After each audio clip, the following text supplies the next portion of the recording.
지금부터 3년 전 정치를 바꾸라는 국민적 여망을 안고 정치에 입문했습니다. 정치가 바뀌어야 국민의 삶이 바뀐다며 많은 국민들께서 따뜻한 격려와 진심 어린 성원을 보내주셨습니다. 그렇지만 저는 그 기대에 부응하지 못했습니다. 의미 있는 정치의 혁신이나 변화를 이끌어내지 못했습니다. 기득권 정치는 여전하고 국민의 삶은 점점 더 고단해지고 있습니다. 저의 부족함을 탓해 주십시오.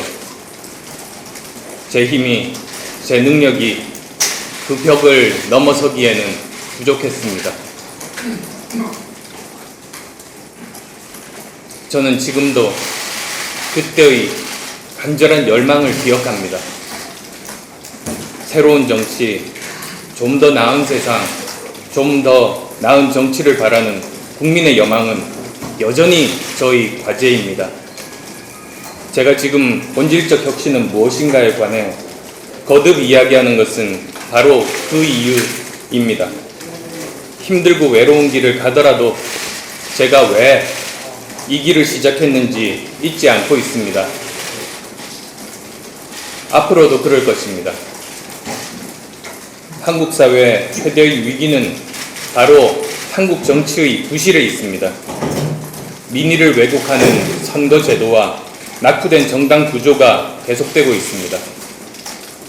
낡은 정치는 사회의 변화, 경제의 변화, 세계의 변화를 따라잡지 못하고 있습니다.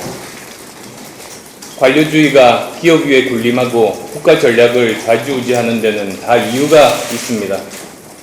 때로는 몇 안 되는 대기업이 정치와 정부 위에, 국민 위에 군림하는 것도 마찬가지 이유입니다.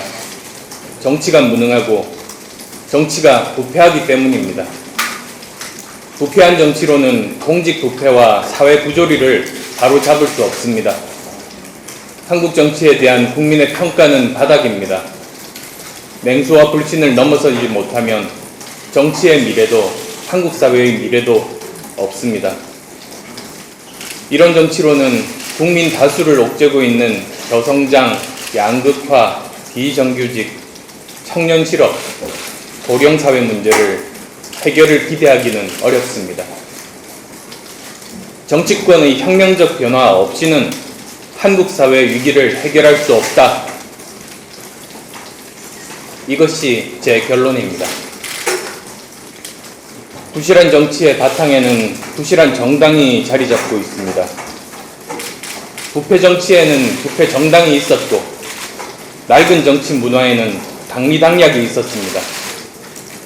경쟁력 없는 정당이 경쟁력 있는 정치를 만들어낼 수 없습니다. 정당을 혁신하지 않고는 현재의 정치를 바꿀 수 없습니다. 무엇보다 우리 당의 혁신과 재정립이 시급합니다.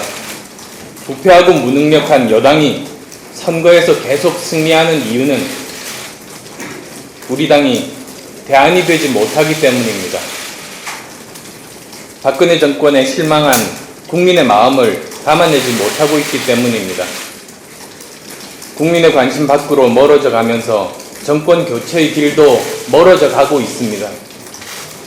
당에 뿌리 박혀 있는 낡은 인식과 오랜 타성을 깨고 활로를 열어야 합니다. 그 첫걸음은 스스로 먼저 변화하는 것입니다. 저는 혁신의 방향으로 낡은 진보 청산, 당 부패 척결, 새로운 인재 영입의 세 가지를 제시했습니다. 그것이 정풍운동이며 당 바로 세우기 운동입니다. 오늘 먼저 당 부패 척결, 깨끗한 정치 정착 방안에 대해서 말씀드리고자 합니다. 여당의 부패와 추문은 끊이지 않습니다. 그럼에도 우리 당에 대한 지지와 기대는 높아지지 않고 있습니다. 국민의 눈에 우리 당이 여당에 비해 더 도덕적이고 깨끗하다고 느껴지지 않기 때문입니다. 우리 당의 윤리 기준은 여당과 비교해 더 엄격하지 않습니다. 부끄러운 일입니다. 윤리의식은 부족하고 온정주의는 넘칩니다. 최근 대법원 판결까지 불복하는 우리 당의 태도는 일반 국민의 정서에 비추어 전혀 설득력이 없습니다. 국민의 마음에 상처와 분노를 남겨준 일탈 행위에 대해서도 침묵하고 있습니다. 공당, 그것도 민주정당을 자임하는 당이 취할 자세가 아닙니다. 우리는 도덕적으로 우위에 있어야 합니다. 도덕성을 상실한 당의 정권 비판은 공허한 메아리에 불과합니다. 도덕적 우위는 정권 교체의 필수 조건입니다. 기득권의 횡포와 권력의 남용을 규탄하기에 앞서 우리 내부의 부패를 먼저 도려내서 우리가 집권하면 깨끗한 정부가 될 수 있을 것이라는 확신을 국민께 줄 수 있어야 합니다. 추상 같은 반부패 기풍과 문화가 당에 확고하게 자리 잡아야 하는 이유입니다. 우리 당이 집권하려면 도덕적 면에서 새누리당을 압도해야 한다는 평을 받아야 합니다. 80년대 민주화 운동권, 90년대 시민단체는 그런 평가를 받았습니다. 그러나 지금 우리는 그런 평가를 받지 못합니다. 당내 부패와 싸우지 않는다면 나라의 부패와도 싸울 수 없습니다. 당내 부패를 감싼다면 나중에 더 큰 부패도 감싸게 됩니다. 당도 바꾸지 못하면서 어떻게 나라를 바꾸겠습니까? 지금 우리 당이 본질적 혁신에 나서고 정풍운동을 해야 하는 이유입니다. 당이 지향해야 할 반부패 기조에 대해서 말씀드리겠습니다. 첫째, 무관용 원칙입니다. 부패에는 관용이 없습니다. 부패에 작은 부패, 큰 부패도 없습니다. 부패 관련자는 지위 고하를 막론하고 영구 퇴출시켜야 하며 그 기준은 원 스트라이크 아웃제입니다. 단 한 건이라도 부패 혐의로 법원의 유죄 판결이 확정된 당원은 형이 확정된 날로부터 자진 탈당하지 않으면 즉시 제명 조치해야 합니다. 새누리당도 하고 있는 이런 기준을 우리가 적용하지 못한다면 국민이 우리를 믿을 수 있겠습니까? 부패 관련자는 피선거권은 물론 공직 취임권도 앞으로는 영구 제한함으로써 수상 같은 국가 사회의 기강을 세워나가고 뇌물죄의 경우에는 징역, 금고 등 자유형과 함께 30에서 50배의 과징금을 물도록 하는 등 강력한 부패 척결 방안을 제도화하는 데 당이 주도적으로 나서야 합니다. 둘째, 당내 온정주의 추방입니다. 우리가 같은 편이라고 감싸주고 비호하면 당사자들은 잠시 위기를 모면할지 모르지만 당의 미래는 없습니다. 국민에게 손가락질 받는 정당에게 집권의 길이 열릴 수 있겠습니까? 부패에 대해서 온정주의를 가진 정당이 집권한다면 어떻게 깨끗한 국정 운영을 할 수 있으며 권력형 부패를 끊어낼 수 있겠습니까? 당의 윤리심판원을 강화시켜도 상황이 개선되지 않는 것을 보면서 체질개혁 없는 제도 개선이 얼마나 공허한지를 거듭 확인하게 됩니다. 윤리심판원은 법적, 제도적 관점보다 훨씬 높은 수준의 도덕적, 정치적 책임을 묻는 곳이어야 합니다. 제 역할을 다하지 못하는 윤리기구와 이것을 방관하는 당 지도부의 책임에 대해서 강력한 이의를 제기하지 않을 수 없습니다. 셋째, 당 연대 책임제 도입입니다. 당 소속 공직자가 부패에 연루되었다면 이들을 공천한 당의 책임을 묻지 않을 수 없습니다. 당 소속 선출직 공직자의 부패와 당의 책임을 연대하면 정당은 공천 과정에서 더 철저하게 신중을 기하고 내부의 도덕적 기준도 강화함으로써 정치를 바로 세울 수 있습니다. 부패 비리로 의원직을 상실한 경우에 해당 정당은 재보궐선거에 후보를 공천할 수 없도록 하고 비례대표의 경우 해당 정당 차순위 후보의 승계를 금지시킴으로써 의석을 공석으로 남겨두도록 해야 합니다. 부패지수를 만들어서 각 정당의 반부패 성적에 따라 국고지원금을 연동해서 지급하도록 정치자금법을 개정해야 합니다. 깨끗한 정당은 국고지원금을 증액하고 부패정당은 삭감하도록 해야 합니다. 일정 기준 이상 부패지수가 쌓인 정당은 국고지원금을 전액 삭감하는 특단의 조치도 도입해야 합니다. 정당이 살고 정치가 사는 길입니다.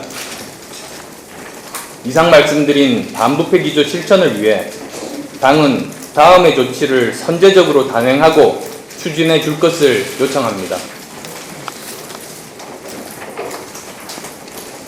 첫째, 당 윤리 기구를 혁신해야 합니다.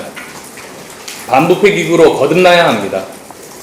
보다 엄격한 기준을 세워 당원 당규 관련 사항은 즉각 개정해서 반영해 주시고 법 개정 사안은 국회 정치개혁특별위원회에 개정안을 제출해서 여야 협상에 나서 주십시오. 둘째, 부패 혐의로 기소되어 유죄 판결을 받거나 재판에 계류 중인 당원에 대해서는 즉시 당원권을 정지하고 당직은 물론 일체의 공직 후보 자격 심사 대상에서 배제시켜야 합니다. 억울한 측면이 없을 수 없겠지만 무죄 확정 시 당이 자동으로 당원권 회복 절차를 밟도록 할 수밖에 없습니다. 정치검찰의 공작과 정권의 야당 탄압이라는 주장에 대해서는 누가 봐도 인정할 만한 객관적이고 명확한 소명과 국민의 이해가 전제될 때에 한해서만 극히 제한적으로 정상을 살펴봐야만 할 것입니다. 셋째, 부패 혐의로 최종 유죄 확정이 된 당원은 즉시 제명 조치해 주십시오. 당은 부패 연루자와 확실하게 연을 끊어야 합니다. 넷째, 부적절한 언행에 대해서도 반부패 기조를 준용해서 엄정하게 다루어 주십시오. 공직자로서 부적절한 언행과 일탈은 부패의 또 다른 이름입니다. 부적절한 언행의 배경에는 공인으로서의 사회적 책임감의 부재, 낮은 사회 윤리 의식이 자리 잡고 있기 때문입니다. 따라서 비록 실정법을 위반하지 않았더라도 부적절한 언행으로 국민의 지탄을 초래하고 국민의 마음에 분노와 상처를 남겼다면 반부패 기조의 원칙을 적용해서 공직 후보로서의 적격성을 국민적 기준에서 따져야 합니다. 정치 불신을 조장하고 당과 국민을 갈라놓는 중대하고 명백한 해당 행위이기 때문입니다. 막말로 당의 명예를 훼손하고 상대방에게 상처를 준 행위, 기득권 갑질로 국민의 분노를 사고 절망을 안겨준 행위, 만국적인 지역 감정 조장 행위, 저급한 의정 활동을 청산해야 합니다. 우리 당의 민주화 전통과 자존감을 무너뜨리는 언행은 더 이상 당에 발붙이지 못하도록 해야 합니다. 언제까지 당의 이미지가 몇몇 개인의 저급한 정치에 좌지우지 되어야 합니까? 아무리 좋은 정책을 만들어도 막말 한마디에 당의 지지가 물거품이 됩니다. 그만큼 우리 당에 대한 국민의 신뢰와 지지 기반이 취약한 것이 현실입니다. 다섯째, 당 차원의 깨끗한 정치, 부패 척결에 대한 의지 표명이 필요합니다. 문재인 대표를 비롯한 당 지도부의 몫입니다. 당 소속 국회의원의 부패와 부적절한 행위에 대해 국민은 분노했지만 당 지도부는 거꾸로 감싸는 발언과 행동을 보여줬습니다. 이를 제지해야 할 혁신위원회는 침묵했습니다. 법치주의를 부정하는 정당이 국민 다수의 마음을 얻을 수는 없습니다. 당은 반부패에 대한 확고한 의지와 다짐을 보여야 합니다. 당의 반부패 기조가 확립되면 우리 당을 바라보는 국민의 시각이 바뀔 것입니다. 계파와 친분을 떠나 공정하고 철저하게 적용하면 당의 기강도 바로 설 것입니다. 원칙과 기준이 분명하면 당의 기관과 질서가 물러날 이유가 없습니다.